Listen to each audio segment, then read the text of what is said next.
السلام علیکم ورحمۃ اللہ تعالی وبرکاتہ۔ الحمد للہ الذی کفی وسلام علی عبادہ الذین اصطفی، اما بعد فاعوذ باللہ من الشیطان الرجیم، بسم اللہ الرحمن الرحیم۔ شہر رمضان الذی انزل فیہ القرآن، صدق اللہ مولانا العظیم،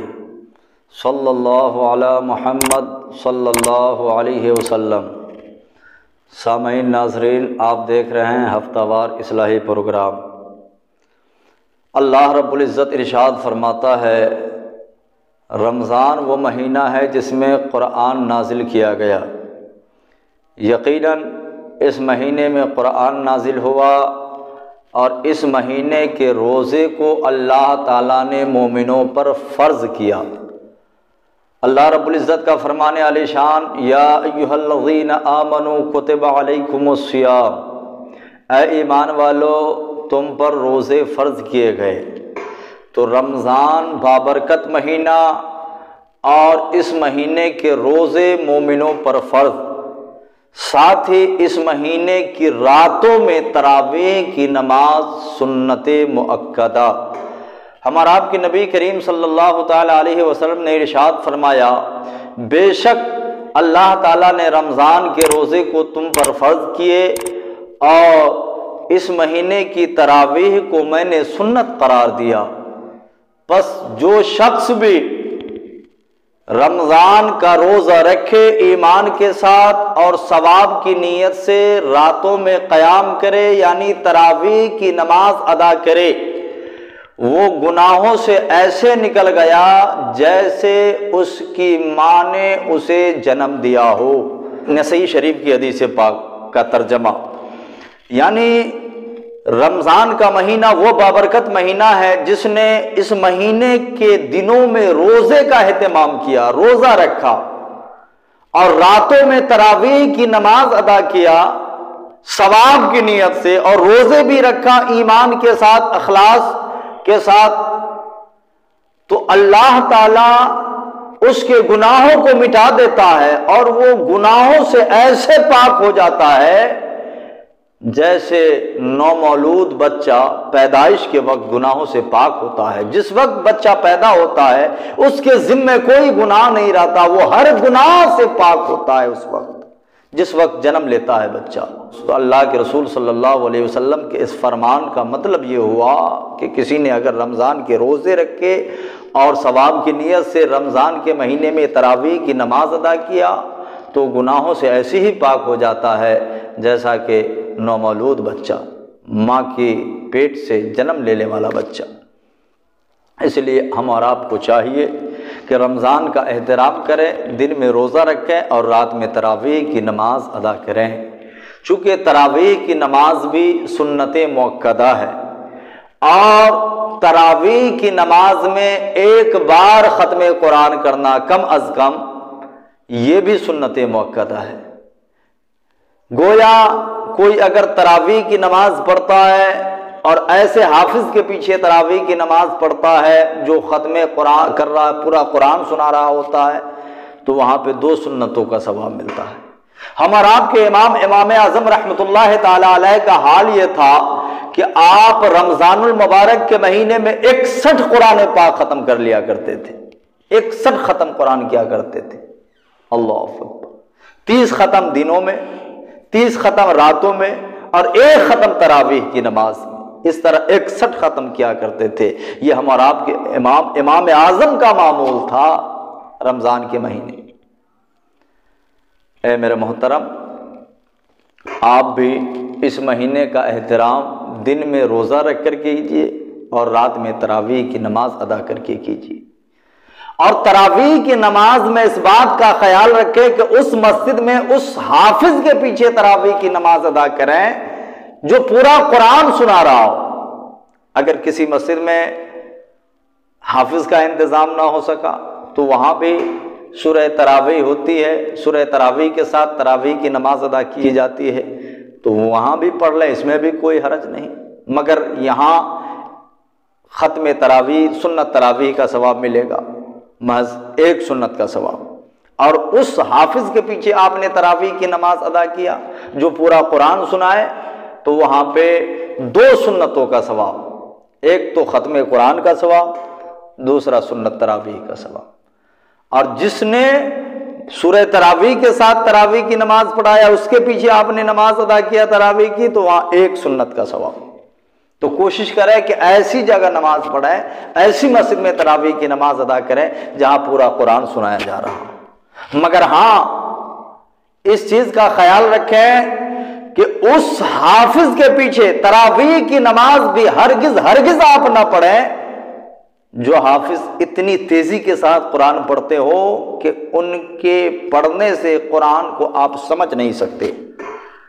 قرآن کے حروف کو چبا کے پڑھتے ہو، کٹ کر کے پڑھتے ہو حافظ، ایسے حافظوں کے پیچھے آپ تراویح کی نماز نہ پڑھے کہ وہاں 1 سنت کا بھی ثواب نہیں مل پائے گا۔ جی ہاں، قرآن کو حروف کٹ کر کے پڑھنا یہ جائز ہی نہیں، تو بلا شبہ وہاں پہ آپ نے اس کے پیچھے نماز ادا کیا تو ختم قرآن کا ثواب نہیں ملے گا۔ اگر اس نے ایسے لفظ کو چبا کے قرآن پڑھا کہ جس حرف کو چبا جانے سے قرآن کا معنی بدل رہا ہو اس لفظ کا، یا وہ لفظ بے معنی ہو جاتا ہو، تو ایسی صورت میں نماز بھی فاسد، نہ سنت تراویح کا ثواب ملے گا، نہ ختم قرآن کا ثواب ملے گا، بے فائدہ آپ کا ہو جائے گا وہاں جانا، اس کے پیچھے نماز پڑھنا۔ اس لیے اس بات کا خیال رکھیں، ایسے حافظ کے پیچھے تراویح کی نماز پڑھیں جو حروف کی ادائیگی کے ساتھ قرآن پڑھتے ہو، ترتیل کے ساتھ قرآن پڑھتے ہو، تو جا کے آپ کو 2 سنتوں کا ثواب ملے گا، سنت تراویح کا اور ختم قرآن کا، 2 سنتوں کا ثواب۔ اللہ تعالیٰ ارشاد فرماتا ہے وَرَتِّلِ الْقُرْآنَ تَرْتِیلًا، قرآن کو ترتیل کے ساتھ پڑھو۔ اعلیٰ حضرت اس آیت کا ترجمہ یوں بیان فرماتے ہیں، خوب ٹھہر ٹھہر کے قرآن پڑھو۔ جی ہاں، ترتیل کے ساتھ۔ اور اعلیٰ حضرت امام احمد رضا خان فاضل بریلوی علیہ رحمت و رضوان نے ترتیل کی تشریح کرتے ہوئے ایک جگہ ارشاد فرمایا، ترتیل کا مطلب یہ ہے کہ سننے والے آیات اور حروف کو گن سکے، اس انداز میں قرآن پڑھو، ترتیل کے ساتھ پڑھو، یعنی اس انداز میں پڑھو کہ سننے والے آیات اور حروف کو گن سکے، اگر گننا چاہے تو اس انداز میں قرآن پڑھنا چاہیے، اور یہ ضروری ہے۔ تیزی کے ساتھ قرآن پڑھنا یہ جائز بھی نہیں، ناجائز و حرام ہے، اس طرح تیزی کے ساتھ پڑھنا کہ ان کے حروف کٹ جاتے ہو اور قرآن کا لفظ بے معنی ہو جاتا ہو، اس طرح قرآن پڑھنا ناجائز و حرام ہے۔ جی ہاں، تو اس چیز کا خیال ضرور رکھیں۔ اب آپ کہیے گا کہ تراویح کی نماز تو لمبی ہوتی ہے، 20 رکعات ہمیں پڑھنے ہوتے ہیں، وقت اس میں زیادہ صرف ہو جاتا ہے، دقت ہو جاتی ہے، تھک جاتے ہیں، پریشانی ہو جاتی ہے۔ تو سنیے، اعلیٰ حضرت کے شاگرد اور خلیفہ حضور صدر الشریعہ علیہ الرحمت و رضوان فرماتے ہیں کہ فرض نمازوں میں قرآن ٹھہر ٹھہر کر آہستہ پڑھے، ترتیل کے ساتھ، اور تراویح نماز میں متوسط انداز میں پڑھے، یعنی اتنا ٹھہر کے بھی نہ پڑھے کہ پیچھے تراویح پڑھنے والے اگتا جائے، اور اتنی تیزی میں بھی نہ پڑھے کہ قرآن کے حروف سننے والے کو سمجھ میں نہ آ سکے۔ جی ہاں، درمیانہ، یعنی قرآن جو آپ پڑھ رہے ہو وہ سننے والے کو سمجھ میں آ سکے، حروف کو سمجھے، مد کو سمجھے، اس طرح قرآن متوسط انداز میں، درمیانہ انداز میں تراویح میں پڑھے۔